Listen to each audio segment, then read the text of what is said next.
గురుగారు నమస్కారం. శ్రీమాత్రే నమః.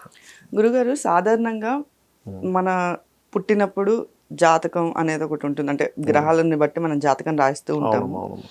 అయితే సాధారణంగా పిల్లలకి మనం రాయించేటప్పుడు ఏ ఏజ్ వరకు రాయించకూడదు, ఏ ఏజ్ వచ్చాక రాయించవచ్చు? ఇప్పుడు కొంతమందికి అమ్మాయి మెచ్యూర్ అవ్వగానే జాతకం రాయించేస్తూ ఉంటారు. అవునమ్మా. అంటే పిల్లలకి జాతకం రాయించడానికి ఏదైనా పర్టికులర్ ఏజ్ ఉంటుందా గురుగారు? అంటే ఒకటమ్మా, అంటే ఎందుకు ఈ ఏజ్ లిమిట్ అనేది పెట్టుకుంటారో చెప్తాను నేను మీకు. ఫస్ట్ అసలు రాయకూడదనే లేదు, చిన్నప్పుడు పుట్టగానే కూడా రాయొచ్చు. అయితే కొన్ని ప్రాంతాల్లో 4 సంవత్సరాలు, కొంతమంది 8 సంవత్సరాలు, కొంతమంది 12 సంవత్సరాలు పాటిస్తారు. ఎందుకు పాటిస్తారు అంటే ఈ 12 సంవత్సరాల వరకు ఒక 4 సంవత్సరాలు తల్లి చేసిన కర్మ ఆ అబ్బాయి అనుభవిస్తుంటాడు. అబ్బాయి కావచ్చు, అమ్మాయి కావచ్చు.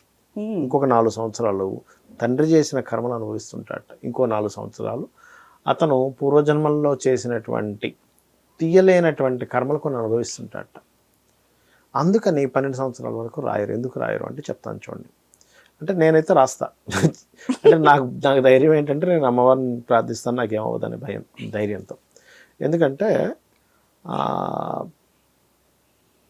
వాళ్ళ కర్మల్ని మనం అడ్డుపడుతున్నాం కదా, మనకు వస్తుందనేటువంటి భయంతో రాయరు 12 సంవత్సరాల వరకు. కానీ నేనేమంటానంటే మన వృత్తే అది కదా, వాళ్ళ కర్మలు ఎలా ఉన్నాయి దానికి రెమెడీ చెప్పడమే కదా. మనం భయపడుతూ కూర్చుంటే ఇంకా ఆ వృత్తికి న్యాయం ఏం చేసినట్టు?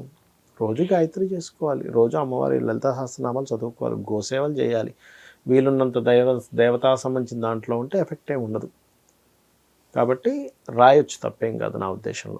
ఓకే. కాకపోతే కొంతమంది ఏంటంటే అయ్యో ఎందుకు అనవసరంగా మళ్ళీ వాళ్ళకి ఉన్నటువంటి బాలారిష్టాలు ఉంటాయి, అవన్నీ మనకి ఇప్పుడు ఎందుకు, అవి చెప్పి వాళ్ళకి అవన్నీ ఇది చేయాల్సిన అవసరం ఏముందనుకుంటారు. కానీ చెప్పాలి, జాతకం పుట్టగానే చూసి ఈ బాలారిష్టాలు ఉన్నాయా, లేకపోతే కొన్ని స్వల్ప బాలారిష్టాలు ఉంటాయి, దానివల్ల ఇబ్బంది ఏమి ఉండదు, మనం కంగారు పడాల్సిన అవసరం లేదు. బాలారిష్టాలతో చిన్నపాటి దానము అభిషేకంతో పోతుంది.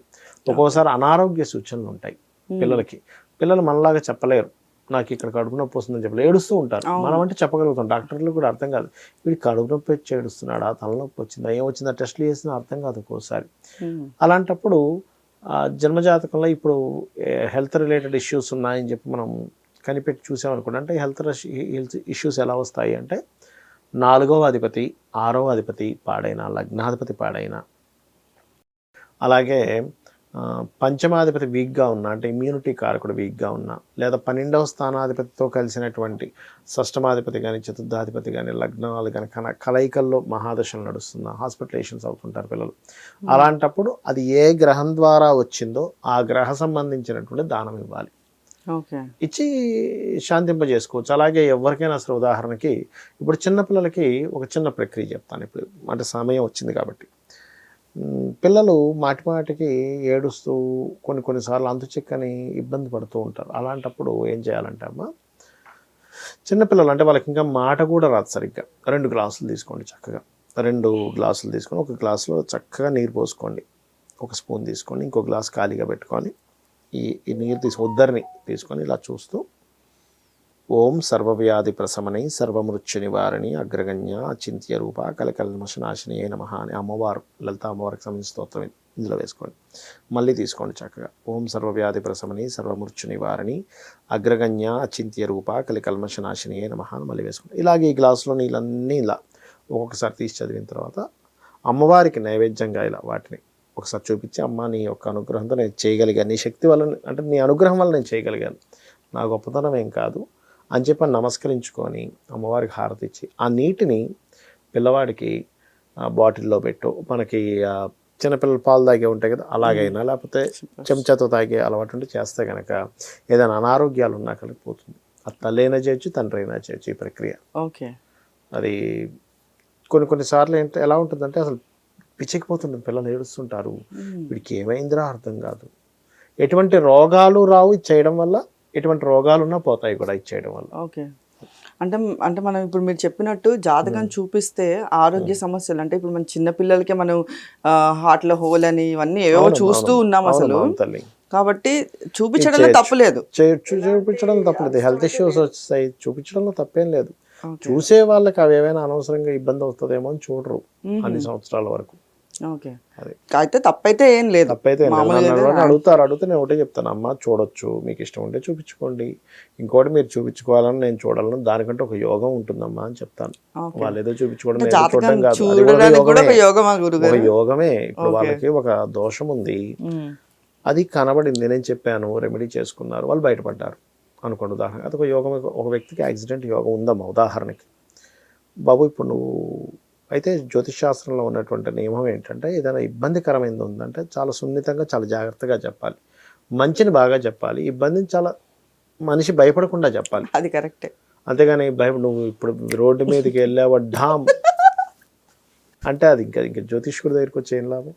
చాలా ప్రశాంతంగా, బాబు ఇక్కడ నువ్వు కొంచెం వాహనం మీద వెళ్ళేటప్పుడు స్లోగా వెళ్ళు, రోడ్లు దాటేటప్పుడు కొంచెం స్లోగా దాటు అని చెప్పామనుకోండి, కొంచెం ఇట్లాంటి టైం నడుస్తుంది, ఈ టైం నుంచి ఈ టైం వరకు నువ్వు ఈ దానం ఇబ్బంది ఉండదు అట్లా చెప్పాలి. కానీ నువ్వు ఇంక ఈ నెల నువ్వు వెనక నుంచి ఒక బస్సు వచ్చి గుద్దుతుంది అంటే ఇంకేం?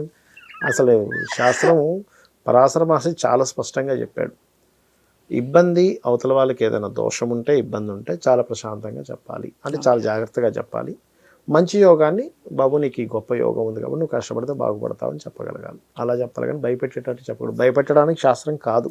అంటే ఎలా అంటే లైక్ మెడికల్ కూడా ఎలా ఉంటుంది, డాక్టర్ గారి దగ్గరికి వెళ్ళామనుకోండి, ఏం కాదు ఈ టాబ్లెట్ వేసుకుని తగ్గిపోద్ది అంటే మనం ధైర్యంగా వేసుకుంటాం. నీకు అది వచ్చింది కదా, అది క్యాన్సర్ లాగుంది, నాకు తెలిసి నువ్వు సంవత్సరంలో కష్టమే అన్నావు అనుకోండి, అక్కడే చచ్చిపోతాడు. అసలు అదేమీ లేకపోయినా మనిషి అక్కడే పడిపోతాడు. అవునా? అదే డాక్టర్ గారు కనుక ధైర్యంగా ఇలాంటివి చాలా వచ్చాయి, చాలా మంది తగ్గిపోయింది, ఇది పెద్ద విషయం కాదు, 2 రోజులు తగ్గిపోతే టాబ్లెట్ చేసుకోవాలి, ధైర్యంగా వెళ్తాడు. జ్యోతిష్ శాస్త్రం అనేటువంటి ధైర్యం ఇవ్వడానికి ఉండాలి, భయపెట్టడానికి కాదు. ఎంత పెద్ద దోషాలు ఉంటాయి, 2 వివాహాలు ఉంటాయి, కొంతమందికి యాక్సిడెంట్ యోగాలు ఉంటాయి, కొంతమందికి కొన్ని సంవత్సరాల పాటు జాబ్ లేని పరిస్థితులు కూడా ఉంటాయి కొంతమందికి. అప్పుడు ఏం చెప్పాలంటే, బాబు నీకు జాబ్ లేదు, బిజినెస్ యోగం, ఈ రకంగా నువ్వు సంపాదించు, అంతేగాని నీకు అసలు జాబే లేదు 10 సంవత్సరాల వరకు ఇలాగే ఉంటావంటే అంతే. మనం మన దగ్గరికి వచ్చింది ఎందుకు? భయపెట్టడానికా? ఎలా బయటపడాలా అని చెప్పి తప్పుదారిలోకి వెళ్ళిపోతారు. అంటే ఏంటి, మార్గం చూపించగలగాలి. నీకు జాబ్ యోగం బలంగా లేదు కాబట్టి ఈ రూట్లో ట్రై చేయి, నీకు ధనం ఫైనల్గా కావాల్సింది ఏంటి, నెలకింత డబ్బులు రావాలి, వ్యాపారమో ఇంకోటో, లేకపోతే ఒక్కొక్కసారి కొంతమందికి ఎలా ఉంటుందంటే 2 జాబులు చేసి చిన్న చిన్న పార్ట్ టైం జాబ్స్ యోగాలు ఉంటాయి, వాళ్ళకి పెద్ద జాబ్ ట్రై చేస్తారు, అది వాళ్ళు డిప్రెషన్లోకి వెళ్ళిపోతారు. అరే ఏమిటిది, ఎంత జాబ్ ట్రై చేసిన రావట్లేదు. వాళ్ళకి ఎలా ఉంటుందంటే 2 జాబులు, పార్ట్ టైం జాబ్స్ 2 చేస్తారు. పొద్దున ఏదో పేపర్ వేయడమో, లేకపోతే ఇంకేదో పాలు సప్లైయో, సాయంత్రం ఇంకోటి ఏదో చేస్తుంటారు. అలాంటి జాబ్స్ ఉంటాయి కొన్ని, సాయంత్రం ఏదో పార్ట్ టైం జాబ్. అలాంటప్పుడు వాళ్ళకి ఆ యోగం చూసి చెప్పాలి. కొంతమందికి వివాహం వెక్స్ అయిపోతారు, అయ్యో నాకు వివాహం అవ్వట్లేదు, నా జీవితం ఏంటి అనుకుంటారు. అలాంటప్పుడు వాళ్ళకి లేదు నువ్వు ఈ రకంగా ఈ పర్టికులర్ టైంలో ట్రై చేయి, అప్పుడు వస్తుంది అని ఉంటుంది. అట్లా చెప్పాలి మనం. ఓకే, ధన్యవాదాలు. శ్రీమాత్రే నమః.